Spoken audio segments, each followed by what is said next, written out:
విశాఖ డైరీకి సంబంధించి వేసినటువంటి ప్రశ్న అధ్యక్ష. ఈ ప్రశ్నలో మేము అడిగింది ఏంటంటే, ఈ విశాఖ డైరీకి కార్పొరేట్ కంపెనీ సొసైటీస్ యాక్ట్ నుంచి కార్పొరేట్ కంపెనీగా మార్చారా అని. దానికి మంత్రివర్యులు అవునన్నారు సార్. రెండోది మేము అడుగుతాం అంటే అధ్యక్ష, నాకు కొంచెం సమయం ఇవ్వాలని చెప్పేసి మిమ్మల్ని అర్థిస్తున్నాం అధ్యక్ష. ఇది ఎందుకంటే సుమారు 2.5 లక్షలు పాడి రైతులకు సంబంధించింది, ఉత్తరాంధ్రకు సంబంధించింది అధ్యక్ష.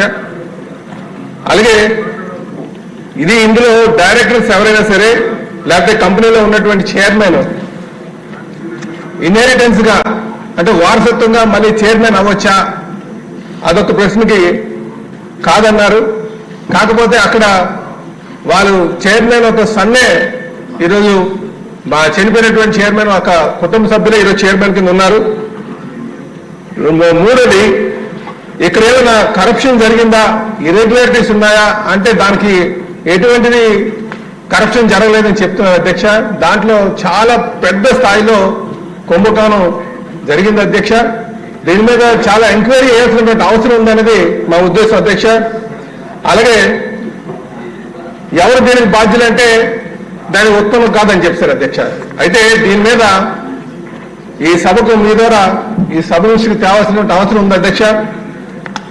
సుమారు 2,000 కోట్ల టర్నోవర్ ఉన్నటువంటి విశాఖ డైరీ ఈరోజు నష్టాల బారిన పడేటటువంటి పరిస్థితి వచ్చింది అధ్యక్ష.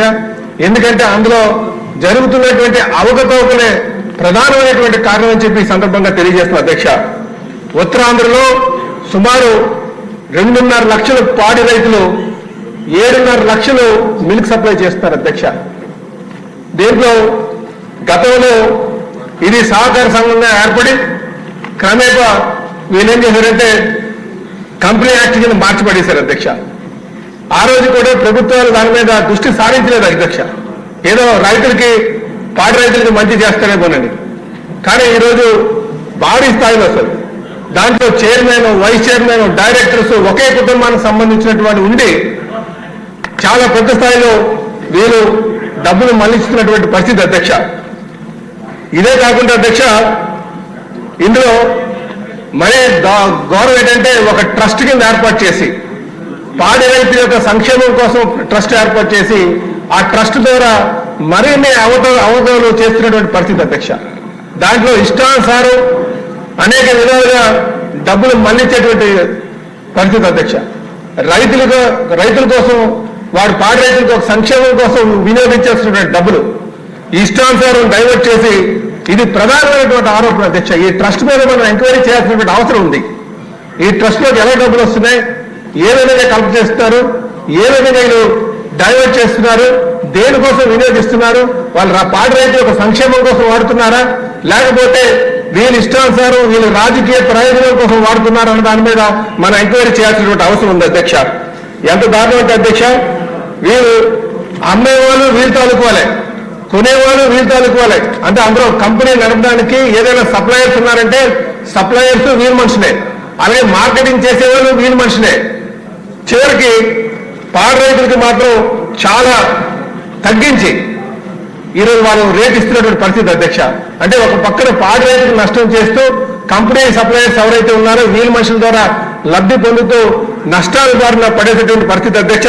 కనుక దీన్ని కొంచెం వివరంగా మీకు చెప్తాను అధ్యక్ష. అధ్యక్ష, కోఆపరేటివ్ సెక్టర్ కింద పెట్టి 25 సంవత్సరాల పాటు ప్రభుత్వం ఒక రాయితీలు వినియోగించుకొని వీళ్ళు 95లో మార్క్స్ చెప్పండి తీసుకొచ్చి తర్వాత 2006లో వీళ్ళు కంపెనీ యాక్ట్ కింద మార్చేశారు అధ్యక్ష. అక్కడి నుంచి సమస్యలు మొదలయ్యాయి అధ్యక్ష. ఇందులో డైరెక్టర్స్ అందరూ కూడా వీళ్ళ మనుషులే. ఇంకోటి ఏంటంటే అధ్యక్ష, తులసి ఆగ్రో డైరీ ఫార్మ్స్ అని చెప్పేసి ఒక company, Shri Visakha beverages and private limited అని ఇంకో కంపెనీ, దీనిలో ఉన్నటువంటి ఇప్పుడు ప్రస్తుతం చైర్మన్ ఆడారి కుమార్ గారు కంపెనీస్ పెట్టి దీని ద్వారా అధిక రేట్లు డైరీకి సప్లై చేస్తూ దాంట్లో కమిషన్ కొట్టేసేటువంటి పరిస్థితి అధ్యక్ష. ఇదే కాకుండా Visakha milk products private limited అని చెప్పి దీంట్లో మన విశాఖ డైరీ ఏదైతే ప్రొడక్ట్స్ తయారు చేస్తుందో దాన్ని మార్కెట్ చేస్తున్నారు అధ్యక్ష. ఇది కూడా వాళ్ళ బంధువులు ఆడారి కుమార్ గారి కంపెనీ అధ్యక్ష. వాళ్ళ బంధువులు కూడా కొంతమంది డైరెక్టర్స్ ఉన్నారు అధ్యక్ష. వీళ్ళే చేస్తారు, అధిక రేటులో తక్కువ రేటుకి విశాఖ డైరీ తీసుకోవడం, అధిక రేటుకి అమ్మడం అధ్యక్ష. ఈ విధంగా డైరీకి నష్టం చేస్తున్నారు అధ్యక్ష. ఇది కాకుండా ఇందాక చెప్పినట్టుగా ట్రస్ట్ ఫామ్ చేశారు అధ్యక్ష. ట్రస్ట్ ఫామ్ చేసి ఏం చేస్తున్నారు వీళ్ళు, మనం ఎంప్లాయీస్ కి, అందులో పనిచేసినటువంటి ఎంప్లాయీస్ కి బోనస్ గా ప్రతి ఏడాది 16,800 రూపాయలు ఇస్తారు అధ్యక్ష. అందులో 6,800 రూపాయలు ఈ ట్రస్ట్ కి డైవర్ట్ చేస్తున్నారు. డైవర్ట్ చేసి ఆ డబ్బుల్ని ఏ విధంగా వీళ్ళు వినియోగిస్తారంటే, గతంలో 2019లో వీళ్ళు ఈయన ఒక పార్టీ తరఫున కుమార్ గారు పోటీ చేశారు అధ్యక్ష. పోటీ చేసి ఏం చేశారు, సుమారు 200 మంది ఎంప్లాయీస్ కి 5 లక్షల రూపాయలు చెప్పిన వాళ్ళు లోన్ తీసుకునేటువంటిగా డబ్బులు ఇప్పించి వాళ్ళ దగ్గర చెక్కులు కలెక్ట్ చేసి ఆ డబ్బులు తీసుకుని ఎలక్షన్ ఉపయోగించారు అధ్యక్ష. దీని మీద ఎంక్వైరీ చేయాల్సిన అవసరం ఉంది అధ్యక్ష. ఇది ఎంక్వైరీ చేస్తే దీంట్లో నిజాలు వాస్తవాలు బయటకు వస్తాయని చెప్పేసి మీకు తెలియజేస్తున్నారు అధ్యక్ష. ఇదే కాకుండా అధ్యక్ష, మొన్న ఎలక్షన్ కూడా ఇదే ప్లాన్ చేశారు అధ్యక్ష, ఈ ట్రస్ట్ ద్వారా డబ్బులు డైవర్ట్ చేయడం. ఇదే కాకుండా అధ్యక్ష, వీళ్ళు రైతులకి వాళ్ళ సంక్షేమం కోసం పెట్టినటువంటి దాంట్లో ఏదైతే ట్రస్ట్ ఉందో, ప్రతి సంవత్సరం పాడి రైతు దగ్గర అన్యాయంగా 300 రూపాయలు కలెక్ట్ చేస్తారు అధ్యక్ష. ఆ డబ్బులు కూడా మీరు డైవర్ట్ చేస్తారు. దీని మీద కూడా ఎంక్వైరీ చేయాల్సిన అవసరం ఉంది అధ్యక్ష. ఇదే కాకుండా ఇంకో దారుణం ఏంటంటే అధ్యక్ష, ఇందాక చెప్పినట్టుగా ఒక కంపెనీ హైదరాబాద్ లో, ఇది చాలా పెద్దది అధ్యక్ష స్కామ్. హైదరాబాద్ లో ఒక కంపెనీ ఈ డైరీ ఆర్డర్ కుమార్ గారు పెట్టి అది లాస్ లో ఉన్నటువంటి కంపెనీ, సుమారు 18,000 లీటర్లు ప్రొడ్యూస్ చేసే కంపెనీ అధ్యక్ష. దానికి సంవత్సరానికి 80 లక్షల రూపాయలు రెంట్ ఇస్తున్నారు అధ్యక్ష. పోనీ ఎందుకు ఇస్తున్నారో కూడా అర్థం కాదు అధ్యక్ష. అంటే ఆ విధంగా ఒక కంపెనీ యాక్ట్ కింద మార్చి ప్రభుత్వ నియంత్రణ తీసిపడేసి ఆ డబ్బులు ప్రజలకు, పాడి రైతులకు సంబంధించినటువంటి డబ్బుల్ని ఆ డైరీకి నెలకి 80 లక్షల రూపాయలు చెప్పిన ఈ సంగారెడ్డిలో ఉన్నటువంటి డైరీకి ఇస్తున్నారు అధ్యక్ష. ఇదే కాకుండా నార్త్ పోల్ ఐస్ క్రీమ్ ఒకటి పెట్టారు అధ్యక్ష. ఈ ఐస్ క్రీమ్ కి దాని మిషనరీ 15 లక్షలు ఉంటే నెలకి 10 లక్షల రూపాయలు రెంట్ ఇస్తున్నారు అధ్యక్ష. దీని మీద కూడా ఇది కూడా డైరీ చైర్మన్ ఒక మేనర్తో పెట్టించినటువంటి అధ్యక్ష. కనుక దీని మీద ఎంక్వైరీ చేసిన అవసరం ఉందని చెప్పి తెలియజేస్తున్నారు అధ్యక్ష.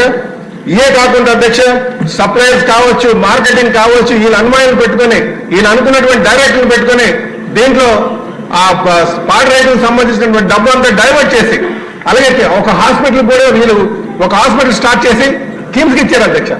కిమ్స్ హాస్పిటల్ అది ప్రైవేట్ కంపెనీ, బాగానే రన్ అవుతుంది, దాంట్లో ఏం ఇది లేదు అధ్యక్ష. కానీ పాడి రైతులకి సంబంధించి ఎవరైనా చేస్తే మాత్రం డైరీ ట్రస్ట్ భరించాల్సింది పోయి ప్రైవేట్ వాళ్ళకు ఖర్చు చేసే విధంగానే వాళ్ళ మీద భారం పడుతుంది అధ్యక్ష. ఈ విధంగా పాడి రైతుకి నష్టపడుతుంది అధ్యక్ష. దీని మీద కూడా ఎంక్వైరీ చేసినటువంటి అవసరం ఉందని చెప్పి మీకు తెలియజేస్తున్న అధ్యక్ష. దయచేసి ఇది ఎందుకంటే ఉత్తరాంధ్ర రైతాంగానికి సంబంధించింది కనుక పాడి రైతులు అనేక విధాలుగా ఇబ్బంది పడుతున్నారు కనుక ఈరోజు దానా ఖర్చు పెరిగిపోయింది అధ్యక్ష. దానికేమి సబ్సిడీ ఇవ్వకుండా, దానికేమి ఆదుకోకుండా వీళ్ళు ఎక్కువ రేటు ఇవ్వాల్సింది పోయి తక్కువ రేటుకి మీరు కొనేటువంటి పరిస్థితి ఉంది అధ్యక్ష. కనుక మేము దీని మీద పూర్తి స్థాయి ఒక హౌస్ కమిటీ కానీ, లేకపోతే ఏదైనా ఒక జ్యుడిషియల్ ఎంక్వైరీ కానీ, లేకపోతే సిఐడి ఎంక్వైరీ